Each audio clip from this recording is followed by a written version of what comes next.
Người xã có television thì chỉ có nghe sự từ đầu được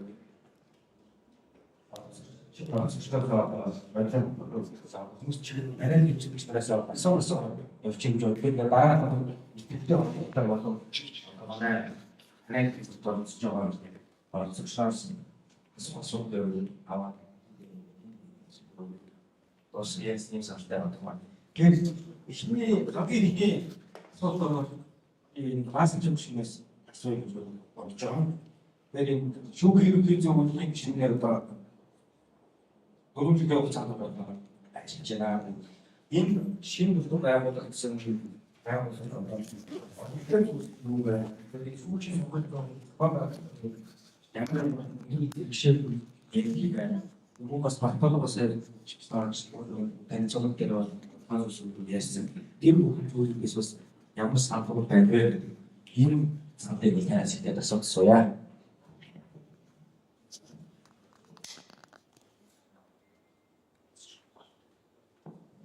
За өдрийн мэндийг нийт танхимд ирсэн болон онлайнаар лайв үзэж байгаа хүмүүст хүргэе. Тэгэхээр шүүхийн ерөнхий зөвлөлийн гишүүднээр би одоо хуульчдын төлөөлөлд сонгогдсон. Тэгэхээр яг шүүгчийн ерөнхий зөвлөлийн шүүгч бос буюу хуульчдаас эрхцүүлжтэй сонгон шалгуулалт бас энэ цаг үед явагдаж байгаа. Тэгэхээр өнөөдрийн энэ хилцүүлэг хоёр талын ач холбогдолтой байна. Нэгдүгээр шүүгч бос ерөнхий зөвлөлийн гишүүдийн сонгуул болох гомьёр дэвшигчдэд бас ерөнхий зөвлөлөөр анхаарах төсөв санхүү шүүгчийг сонгон шалгуулах ажил одоо явж байгаа талаар бас нэлээд практик мэдээлэл өгөх. Хоёрт нь бол шүүхийн ерөнхий зөвлөлийн үндсэн нэг чиглэл болох хуульчдаас одоо хамгийн шилдэг хуульчийг шүүгчээр шилж болох ажиллагаа ингээд байнга тасралтгүй явагддаг. Тэгэхээр энэ бас нэр дэвшиж байгаа нийт хуульчид сонгон шалгуулалтыг шүүгч болохын тулд юу анхаарах ёстой юм, сайжруулах юм зүйл байгаа юм гэдэг мэдээлэл авах холбогдолтой байна. Тэгэхээр одоо тайлбарт сая судалгаан дээр судлаач бол нэлээд дэлгэрэнгүй шүүхийн ерөнхий зөвлөлийн шүүгчийн сонгон шалгуулалтыг процесстэй хуулийн үндсэлтэй бол ярьсан. Тэгэхээр энэ дээр процесс бол яаж явж байгааг нь би одоо хараад бусаар ямар нэгэн хөдөлгөөний нөлөөгүй хэвэн явагдаж байгаа. За нэгдүгээрт хоёрдугаарт бол сонгон шалгуулалтын үйл ажиллагаа нээлттэй явагдаж чадж байгаа.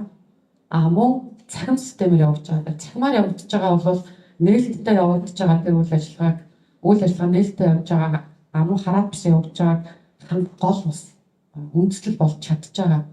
Тэгэхээр нэр дэвшигч бол өөрсдөө материалаа бүтэн цахим дөрүүлнэ. Ерөнхий зөвлөлийн гишүүд бол бичгийн шалгалтч бай, ярилцлагын шалгалтыгч бай, бүтэн 100% бол цахим дээр үнэлнэ. Тэгэхээр нэр дэвшигчийн ялангуяа 70 онооны буюу бичгийн шалгалтыг цахим системд үнэлэх ажиллагаа хараад ус явж байгаа одоо яаж нотлох вэ гэхээр нэр дэвшигчийн бичсэн бүх материал бол кодлогдсон. Одоо ямар ч урьдчилан таних боломжгүй тийм байдлаар орж ирдэг. За мэдээж бас хүмүүс бичгээр орж ирж байгаа энэ системд бичлэлт нь бол өөрөө систем бодлогыг нэгтгэхэд янз бүрийн хэлбэрээр бичгийг бол нэгтгэждэг. Хоёрдугаар тэмдэг тэмдэглэгээ гэх юм байвал түүнийг процесс бол жишээ шалгалтын үед шууд оноогийн хүчингөө болох процессуудыг бол хийдэг. Тэгэхээр аль нэг ерөнхий зөвлөлийн гишүүн шалгалтын материалыг уншиж авах хэвчээд энд бол ер нь бол тэмдэг тэмдэглэгээ гэж байж бодшгүй зүйл байна гэж саналаа гаргаад шууд санал хураалтад тэгсэн бас нэлээдгүй тохиолдол байдаг. Тэгэхээр энэ цахим систем дээр явж байгаа саяны хэлсэн зүйлүүд бол ер нь хараа биш явж байгааг нэлээд хангаж чаддаг. Хоёрдугаар нэр дэвшигчийн тэнцэж байгаа байдлыг бол бас энэ бол өөрөө нотолж байгаа. Ер нь бол сул оронтой бол төдийлөн сонгон шалгуулалтаар бол бүрэн хөгдөөгүй байгаа. За энэ бол миний одоо анхаарах асуудал гэж энийг бол тодруулж ярмаар байгаа. Тэгэхээр сонгон шалгуулалтын явцад бол төдийлөн олон хүн тэнцэж чадахгүй байгаагийн бас нэг шалтгаан нь өөрөө яг шүүгчээр ялангуяа анхан шатны шүүхэд орж ирж байгаа нэр дэвшигчдийн яг мэдлэг ур чадвар нь бол шүүгч тавих тэр болцол левелийг бол ерөнхийдөө тийм сайн хангаж чадахгүй байна. За энэ бол сая тэнцэж байгаа хүмүүсийн квотаар харагдана. За энийг бол хуульчдын холбооны шалгалт дээр ч гэсэн энэ бол цогт харагдаж байгаа гэж бодож байгаа учраас энэ бол Монголын ерөнхийдөө эрхцүүд бэлтгэх тогтолцоон дээр өөрсдөд нь бас энэ асуудал байна гэдгийг бас энэ бол шууд хэлэх хэрэгтэй. За энэ жилийн хуульчийн сонгох шалгуураас 8.8% та тэнцсэн гэдэг. Тэгэхээр өмнөх жилүүдэд нь зарим жилүүдэд 20 хүртэл хувьтай байсан 15.8% та би сая хуульчтай холбооны сонгох шалгууруулалтын шалгалт өгж байгаа байдлыг шүүхээр ерхий зүйлээ шүүгчтэй ингээд хацуулаад үзэхээр ерөнхийдөө тэр хувь нь бол ойролцоо байгаад байгаа. Тэгэхээр энэ бол эрхцүүд бэлтэж байгаа тогтолцоон дээр анхаарах хэрэгтэй гэдэг. За дотор нь нарийнчлаад аваад үзэх юм бол ялангуяа иргэний салбар эрхцүүг сонгон суралцж байгаа байдал улмаар иргэний анхан шатны шүүхэд шалгалт өгж байгаа нэр дэвшигчдийн байдал хангалтгүй байгаа. Нэгдүгээр маш их хүн тэрийг бас сонгож өгөхгүй байна. Өгж байгаа хүмүүсээс иргэний яг салбар эрхцүүн тохиолдол шийдвэрлэх баримтчиг одоо тэгэхээр солилцын шалгалтуудын үнэлгээ бол харьцангуй нөгөөдүүдээс дор байдаг. Одоо ерөнхийн нэг шүүгч суулгах шүүгчийн орон тоо хамгийн доод нь 10-аас дээш. Одоо дээд нь 30 хүн өсөлтжсэн бол иргэний шүүгчийн сонгох шалгуулалтын одоо нэг сул орон тоонд 2.9 хамгийн дээд. Тэгээд одоо бол байгаа сул оронтой хамгийн их нөхөгдөггүй байгаа нь ерөөсөө иргэний анхан шат. Тэгэхээр бид нар одоо бүр наривчлаад асуудлыг гарч үзэх хэрэгтэй. Тэгээд ачаал хамгийн их хаана байна гэвэл иргэний анхан шат нь байна. Жилд бид нар 130 мянган иргэнийг 2026 оны статистикаар 136 мянга байгаа. 130 гаруй мянгаыг шийдвэрсэн байгаагийн 78 мянган дангаараа иргэний анхан шатнд байгаа байхгүй. Тэгэхээр яг энэ эрэлт хэрэгцээ байгаа хамгийн их шүүгч хэрэгтэй байгаа салбар дээр нөгөө талд нь эрхцүүн боловсролын тогтолцоо хуульч эрхцүүн бэлтгэж байгаа улмаар хуульч бэлтгэж байгаа тогтолцоо тийм бүрэн уялдахгүй тэр салбар эрхцүүг сонгож сайн хуульч орж ирэхгүй нэг шалтгаан нь хоёрдугаар иргэний эрхцүү өөрөө бизнес commercial салбар дээр өөрөө маш эрэлттэй байдаг учраас бас сайн хуульчид маань шүүхийг тэр бүр сонгохгүй шууд бизнесийн салбарт бас гараад байгаа тэр шалтгаан бол олон улсад бас угаасаа байгаа юм байна лээ. Тийм болохоор бас шүүгч болж ирэхгүй байгаа хоёр тийм шалтгаан байна. Тэгэхээр ер нь бол яг энэ саяны ярьсан үндслэлээр цаашид арга хэмжээ юу байж болох вэ гэхээр бид нар шүүх хэрэглэлийн хөгжлийн бодлогыг баталсан. Тэр үүндээ бол ерөөсөө 3-2 гэдэг хэсэг бол хуульчдаас шүүх чигшилж авах арга цаашид яах вэ гэдэг 10 жилийн хугацаанд бодлого тодорхойлж энэ дээр бол за ерөөсөө эрхцүүж бэлтгэх тогтолцоогоо ингэж харж түүнийгээ сайжруулах юм байна. Тэгэхээр одоо яг хуульчтай холбоотой бид нар хамтарч хийж байгаа нэлцүүлгийн хамтран ажиллах зүйл бол тэр эрхцүүж бэлтгэж байгаа буюу хуульчин сургуулиудыг магадлал итгэмжлэх гэдэг гол чиглэлийг яалтаа нэг даруй хэрэгжүүлэх хэрэгтэй байна. Хоёрдугаарт нь 2 жилийн мэргэжлийн дадлага гэдэг тэр хэсгийг одоо Германд бол рефендар гэдэг хийдэг. Тэрийг бол маш чанартай өндөр түвшинд хийж чаддаг. Тэрийг бас хэрэгжүүлж бэлтгэхгүй бол ерөөсөө хуульч болох гээд байгаа ч тэр түүнээс цааш нь шүүгч болох гээд байгаа ч тэр энэ тогтолцоон дээр бол доголдол байна гэдэг бол ингээд баримтуудаар одоогийн өнөөдрийн яг энэ нөхцөл байдлаар бол харагдаад байгаа. Тэгэхээр судлаачийн яг сая илтгэл дуртаагүй энэ хэсгийг би өнөөдөр онцлмоор байна. За хоёрт нь бол нэг юу гэх юм бол шинжээчийг ягаад шүүгчийн сонгох шалгуулалтын дээр орж байгаа арга зөвхөн даалгавар боловсруулах төвшөнд байгаа юм бэ гэдэг асуудлыг хөнгөсөн. Тэгэхээр энэ бол өөрөө ерөнхий зөвлөлийн гишүүн яагаад үнийг хийгээд байгаа гэдэг бол нэгдүгээр эрхцүү үндэслэл юм. Үндсэн хуулийн 49-ийн дөрөвт бол ерөөсөө шүүгчийг шилж олох ажлыг ерөнхий зөвлөлийн гишүүний үүрэг шилж олох ажлыг нэгдүгээр томьёолсон. Хоёрдугаар шүүхийн тухай хуулийн 34.72.1.5 дээр ерөөсөө шүүгчийг шилж олгоо гэдэг бол ерөнхий зөвлөлийн үүрэг байгаа. Тэр дотроо шинжээчийг зохиц журмын дагуунд оролцуулах гэсэн. Тэгэхээр зохиц журмаа бол шүүх сонгон шалгуулагч журмынхаа 5.4.2.5.4.3 дээр даалгавар боловсруулах дээр шинжээчийг оруулах хоёр дахь нэг чухал юм болох тайланд судалгаан дээр наривчлаж яг сонсогдсонгүй тэр нь зөвхөн даалгавар боловсруулаад зохисохгүй даалгаврын дагуу нэр дэвшигчийн өгсөн бичгээр өгсөн тэр шалгалтыг мөн ярилцлагын шалгалтыг яг яаж бичсэн яаж ярьсан тохиолдол ондоо өгөх юм бэ гэдэг шинжээр дахиж гаргаж өгч байгаа. За одоо эрхцүү тохиолдол байлаа гэхэд за энэ үндслийг энэ өсөлтөх хэмжээг олоогүй бол энэ дээр 3 оноо өгөхгүй, энэ дээр 15 оноо өгөхгүй гэдгийг шинжээж бол оноо наривчилж гаргадаг. Тэгэхээр энэ байдал нь өөрөө ерөнхий зөвлөлийн гишүүнийг тэр шинжээчийн үнэлгээнээс өөрөөс үнэлгээ өгөх боломж их хязгаарлалтай. Тэр талаасаа шинжээч бол энэ дээр нэлээд их оролцоотой оролцдгоо гэдгийг дурдмаар. За гуравт нь бол бусад олон улсын жишгийг хэрэглэж чадж байгаа юу гэдэг дээр. Тэгэхээр энэ бол Канадын жишгийг яриад бичэн л да. Тэгэхээр яг энэ бол би манад бол хэрэглэж ерөнхийдөө хэдэн үе гэж үзэх юм нэлээд хийж чадж байгаа гэж хэлнэ. Яг гэвэл одоо шүүгчнэр дэвшиж байгаа хуульчлал бол бүгд мэдж байгаа. Одоо 1154 гаруй болж байгаатай орсон гэх. Тэгэхээр мэргэжлийн үйл ажиллагааны танилцуулга гэдэг маш чухал том баримт шиг гаргаж ирдэг. За энэ дотор юу байдаг вэ гэхээр шүүгчнэрийн хувьд бол өөрийнхөө одоо ур чадвараа шүүн цэцлэг ажил, хэрхэн шийдвэрлэх ажиллагаанд туршлагыг харуулж чадах 10 хэрэгээ өөрөө сонгоод за яагаад энэ хэргийг сонгож байгаа, яагаад энэ тухайн шүүгчийн ур чадварыг харуулж чадна гэж үзэж байгаагаа тайлбарлаад өгдөг. Тэгэхээр тухайн шүүхийн шийдвэр дээр жишээлбэл яг энэ бол яг нэг мэргэжлийн үйл ажиллагааны танилцуулгын дотоод асуудал бол өөрөө нууцд хамаардаг. Гэхдээ ерөнхийдөө ямар асуудал гэх юм маш нарийн төвхтэй дахин орж идэггүй цаг хугацаа шаарддаг, олон оролцогч шаардсан хэрхэн шийдвэрлэх ажиллагаа хугацаа аюул удаан хугацаанд үргэлжилсэн гэдгийг юм уу хэрэгүүдийг сонгосон байдаг. Тэгэхээр энэ олон жишээ бол манад нэлээд нэгтгэсэн. Ярилцлагын шалгалтыг бол нэг бүрчлээ ихтэй асуудлуудыг дэв сүхтий орж ирдэггүй. Энэ бас мөн шинжээчээр боловсруулагдсан. Тэгээд цахим систем тавигдсанаас санамсаргүй аргаар сонгох байдлаар 14 категориор юу ярилцлага явуулдаг. Тэрний 5 категори нь бол яг илтгэгч гишүүний энэ сухалсан хугацааны тэр хүний бүх амьдралын замнал ажлын туршлагаас нь одоо үнэлэгдэх. Тэр хэрэг шийдвэрлэх ажиллагаанд оролцсон.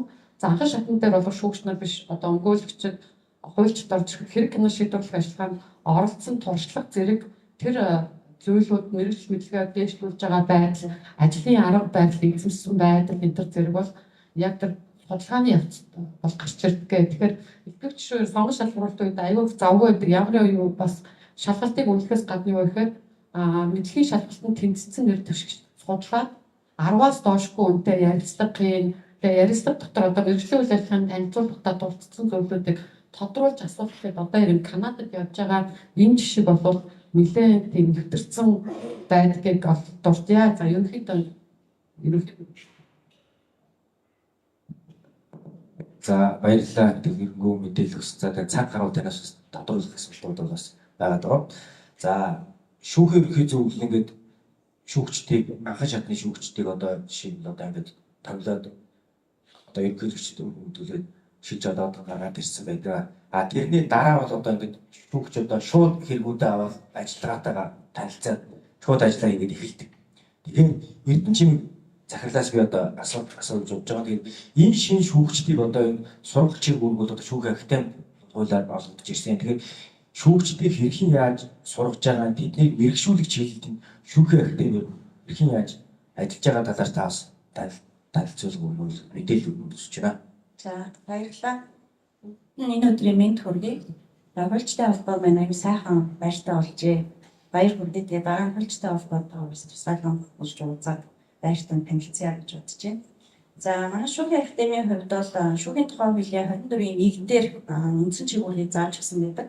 Энд бол шүүгч бэлтгэх сургалт болон шүүгчийг мэргэжүүлэх сургалтыг бол шүүхийн академи зохион байгуулахын үндсэн чиглэлтэй байгаа. Тэгээд шүүгч мэргэжүүлэх сургалтын нэг чиглэл нь анхны шүүгч шинээр томилогдсон шүүгчийн сургалт шүүхийн тухай хуулийн 24-ийн 5 дээр заагдсан байгаа. Тэгээд энэ бол хууль заасан хугацаа нь бол 3 сарын хугацаатай юм сургалт зохион байгуулах ёстой байдаг.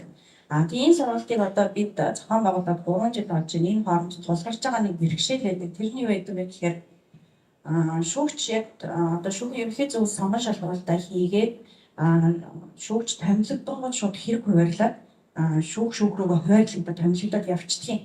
Тэгмэд бид нөгөө 3 сарын хугацаатай сургалтаа зохион байгуулахад дөнгөж хэрэгээ авцсан байгаа шинэ шүүгчийг ингээд дуудаж авчираад 3 сар сургалтанд одоо хамруулах хэрэг хүндрэл тохиолддог. Тэгээ бид хэд нэлээд энэ дээр ярилцаж байгаа гаргасан шийдэл нь юу байгаа гэхээр эхний 2 сар нь онлайн сургалтанд хамруулъя гэдэг манай шүүхийн академийн яг зөвхөн шүүгчнээс зориулсан юм сургалтын платформ байгаа. Тэрэн дээр бид одоо нийтдээ 24 видео хичээлийг байршуулсан байдаг. Тэгээ 24 видео хичээлээс сургалтын гарын авалттай. Тэгээ гарын авалтынхаа дагуу видео хичээлийг 2 сарын хугацаанд үзэж танилцах хэрэгтэй нөгөө шинээр томилогдсон шүүгч. Түүний дараа ингээд томилогдсон шүүгч нараа цуглуулж агаад бид нар танхимаар яг тэр онлайнаар үзсэн хичээлүүдийн семинар хичээлийг зохион байгуулдаг байгаа. Энэ семинар хичээлийг 1 сарын 14-өөс 1 сарын хугацаатай танхимаар бүрэн ингээд бүр тусгайлан вакуумжуулж буудал байрлуулж агаад зохион байгуулдаг. Ийм хэлбэрээр яг энэ шинээр томилогдсон шүүгчийн сургалт бол явагдаж байгаа. Гэхдээ шүүгч нараас бол нэлээд санал гомдол бол ирж байгаа энэ дээр дөнгөж томилогдгуудын сургалтаа зохион байгуулаач. Бид нар ингээ хэрэгээ аваад шүүх хуралдаанаа дараглаад нэлийн хүндрэл бэрхшээлтэй тулгараад тэрийгээ даван туулаад овоо ажилтнаа танилцаа бидсэн ч танаас сургалт яваад байна гэж хэлээд байгаа юм. Тэгэхээр бидний зүгээс одоо яг ирээдүйд төлөвлөлөөд байгаа зүйл нь юу вэ гэхээр шинээр томилогдсон шүүгчийн сонгон шалгуулалтыг хэрэг хуваарлахаас өмнө явуулдаг, яг 3 сарын сургалтаа явуулдаг байх юм бол шүүгч нарыг нөгөө мэрэгшиг чиглэлд шүүхийнхаа үйл ажиллагаатай тэр шууд тасн зохицох байдалд нэлээд дөхөн үзүүлэх юм байна. Тэгэхээр шүүхийн ерөнхий зөвлөлд бид нар одоо хандж байгаа тэр санал тавиад байгаа. Шинээр томилогдсон анхны шүүг шинээр томилогдсон шүүгч шууд хэрэг хуваарлахгүйгээр сургалтанд суух боломжоор хангаж өгөөч. Тэгэх юм бол бид сургалтаа яг амжилттай зохион байгуулад тэгээд хэрэгээ хуваарлах шүүгчүүд ярдан болов би сургалтаа үр дүнгээ өгнө гэдэг нэг тийм хувьд байгаа. Дотоодоо судлаачийн илтгэлдээ гарч байгаа тоотой манай тоо нэлээд зөвж байгаа харагдаж байна. Манай дээр яг одоо анхны шүүг шинээр томилогдсон шүүгчийг 23, 24, 25 онд одоо сурсан байдлын тоо нь бол манай сургалтад нийтдээ 96 шүүгч хамрагдсан байгаа байхгүй юу? Гэтэл батлууч судлаачийн тоон дээр сая харахнаа анхны шүүг шинээр томилогдсон шүүгч 82 гэсэн тоо харагдаж байна. Тэгэхээр дунд нь одоо яаж зөрөө гарсан бол одоо мэдэхгүй байна. Статистик таваас харъя гэж бодлоо. Бас миний санаж байгаагаар ээлж шүүхийн хямдхан шний шүүхийн сул орлого 14 зарлагдаг санагдаж байна. 5 шүүгч бол томилогдсон. Гэтэ зарсан тоон 14 гэж харагдаж байна. Би 14 орон тоо залтаагүй шиг санагдаад байгаа байхгүй. Тэгэхээр тоо мэдээлүүд дээр нэг харчвал зүгээр юм болов гэсэн нэг тийм санаа бас байна. За тэгээд шүүгч бэлтгэх сургалт гэсэн бас нэг чиг үүрэг манай шүүхийн академид орж ирж байгаа. Энэ яг шинээр томилогдож байгаа шүүгчтэй салшгүй холбоотой юм сургалт байгаа байхгүй. Энэ чиг үүрэг 24 оны 6 сард хуулинд нэмэлт өөрчлөлтөөр орж ирсэн. Энийг яаж зохион байгуулах вэ гэдэг дээр бид нэлээд их судалгаа хийгээд 3 шаттай хийхэж төлөвлөд байгаа. Энэ сая баасан жишээ гишүүний ярьсантай бас бид санал нэгдээд байгаа гэсэн. Яагаад гэвэл эрх зүйн боловсрол манай эрх зүйн сургалтын тогтолцоо болохгүй байгаа учраас сонгон шалгуулалтын хүнзэгчдийн хувь бас хангалтгүй байна гэж харж байгаа учраас шүүгч бэлтгэх сургалт буюу шүүгчээр нэр дэвшигчийн сургалтыг зохион байгуулахдаа бид нар онлоос эхлэх ёстой байна гэж харж байгаа. Тэгэхээр эхлээд бид онлайн сургалтыг ихтэй сургуулиудтай хамтраад ихтэй сургуулиудын багш нараа онлайн бэлтгэлийг нэлээд сайн бас одоо дараагийн шатнд сурах хэрэгтэй байна. Тэрний дараа шүүгч сурагч багш нарын тусламжтайгаар яг шүүгч хүний мэдвэл цанхах дээр хэргийг хөтлөх гэж юу яаж хэрэгээ хуваарлтын шүүх хуралдаанаа яаж даргалдیں۔ Гэх гэсэн тийм одоо сургалтуудыг нь орох хэрэгтэй байна гэж харж байгаа. Яг 3 дахь шат нь яг шүүхийн ерөнхий зөвлөлийн одоо шүүгч гишүүд байх юм уу эсвэл одоо шүүгч бус гишүүдээс шалгалтын дээр яг одоо онлайн үүрэгтээ оролцож байгаа гишүүдээс ураад яг энэ шалгалт ямар зохион байгуулалттай хийгдээд байгаа, ямар бүтцтэй шалгалт өгөхийн тулд юун дээр анхаарах юм бэ гэдэг тийм юм 3 үндсэн хэсэгтэй энэ сургалтыг зохион байгуулах гэж би бод нэгдэж байгаа. Тэгээ энэ сургалтыг бид нар 26 оноос эхлээд зохион байгуулахаар энэ төлөвлөгөөнд оруулсан явж байгаа. Тэгэхээр шүүхийн ерөнхий зөвлөлтөд бид нар энэ сургалтынхаа бүтц зохион байгуулж урмаа бас ярилцсан. Тэгээд энэ сургалт ингээд тодорхой хугацаанд зохион байгуулагдаад эхлэх юм бол ач холбогдлыг нь юу гэж харж байгаа гэхээр онлайн түвшинд бэлтгэгдсэн шүүхийнхаа одоо үйл ажиллагаатай танилцсан. Тэгээ шалгалтандаас тодорхой хуваар бэлтгэгдсэн ийм хүн одоо анхнаасаа шүүгчээр томилогдох юм бол томилогдсныхын дараах сургалт арай агсан түвшинд гэх юм байна. Тэр нь илүү одоо шүүгчийнхаа нарийн мэрэгчлэл рүү орж ингэж сургалт нь явах юм байна гэж харж байгаа учраас хэрвээ бид нар шүүгч бэлтгэх сургалтаа зохион байгуулаад эхлэх юм бол анхны шүүгчээр томилогдсон шүүгчийн сургалт бас өөрчлөгдөн гэсэн бодоогийнхоос. Тэгэхээр энэ хоёр сургалтынхаа балансыг барихын тулд бид нэлээд сайн бэлтэж байгаа. Тэгээ 26 оноос эхлээд энэ сургалтаа танилцуулж эхэлнэ гэсэн үг байна. Баярлалаа. За баярлалаа. Бас бодлогын хувьд маш үр дүнтэй шийдэл ишүүлсэн эрдэнэчийн захиралд баярлалаа. За захиргааны эргийн анхан шатны шүүхийн ерөнхий шүүгч мөнх эрдэнэс бас дараагийн асуултыг асууж бодож байна. Тэгэхээр мөнх эрдэнэ шүүгчийн хувьд бол одоо шинээр одоо миний хувьд одоо бодсон чинь саяхан томилогдсон юм шиг гэж бодлоо 4-5 жил ажилласан ийм юм байгаад байна. Тэгээд шүүгчээр томилогдсон одоо тухайн үед одоо практик гэсэн үг чинь одоо шүүгчээр томилогдсон одоо шалгалт өгсөн хүний хувьд одоо сонгон шалгуулалтын процесс ямар байсан бэ гэдэг тал дээр ийм санд байна. За тэгээд энэ тэр зүйлүүд дээр цааш анхаарах гэсэн таны хувьд ямар зүйлүүд байна. За мөн одоо шүүгчээр одоо томилогдоод ажилласан байгаад байгаа. Тэгэхээр энэ дээр одоо шүүхийн ерөнхий зөвлөл одоо шиг бид энэ хараат бус бие даасан байдлыг хангах чиглэлд ажиллах ёстой байдаг. Тэгэхээр одоо энэ хараат бус бие даасан байх чиглэлд одоо энэ манай шүүхийн захиргааны байгууллагууд хэрхэн яаж анхаарч ажиллаж байгаа талаар та бас саналаа хаваалцсан гэж хүсэж байна. За баярлалаа. Та бүхэнд өглөөний мэнд хүргэе. За юуны өмнө хэлцүүлэгт урьж оролцсон явдалд талархснаа илэрхийлье. За миний хувьд бол сая манай тургуулт хэллээ. энэ шүүхийн тухай хууль ялангуяа шинжилсэн найрлага тийм ээ батлагдахын процесс бол анханасаа маш ихэвчлэн оролцож ирсэн юм хүн байгаа. За тэгээд 2020 онд би шалгалт өгсөн. За тухайн үед шалгалт өгж байхад бол одоогийн хууль биш 2013 оны хуучин хууль бол хэрэгжиж ирсэн. Хуучин хуулийн үеийн дор шалгалт авсан гэсэн. За ингээд бодлого бол 21 онд энэ шинэ хууль бол батлагдсан. За хуучин хуулийн хүрээнд авч ирсэн шалгалт одоогийн шалгалт хоёрыг бол ингээд харьцуулаад би харах боломжтой болж ирсэн гэсэн. За ингээд харьцуулаад харахад бол дэвшигттэй зүйлүүд бол мэдээж хойшлогдсон. Бас анхаарах ёстой шүү гэсэн ийм бас юмнууд бол нэлээд байгаа. Би тэгээд дэвшигттэй гэхээсээ илүүтэйгээр анхаарах ёстой зүйлүүд дээр нь бол саналаа комитет илүү ач холбогдолтой гэж бодож байна. Яагаад гэвэл сая манай илтгэгч Батуулга хэлсэн тэмдэг би 100% санал нэг байна. Энэ одоо шинээр үйлчилж байгаа шүүхийн тухай хууль дээр мониторинг хийх хугацаа бол одоо өгч болцсон. Тэгэхээр мониторинг хийхэд бол миний санал бидний санал тийм ээ та бүхний өнөөдөр гаргаж байгаа санал бол их чухал өөр нөлөө өгөх бохаа гэдэг үгнээс би бол коммент хийж бодчих. За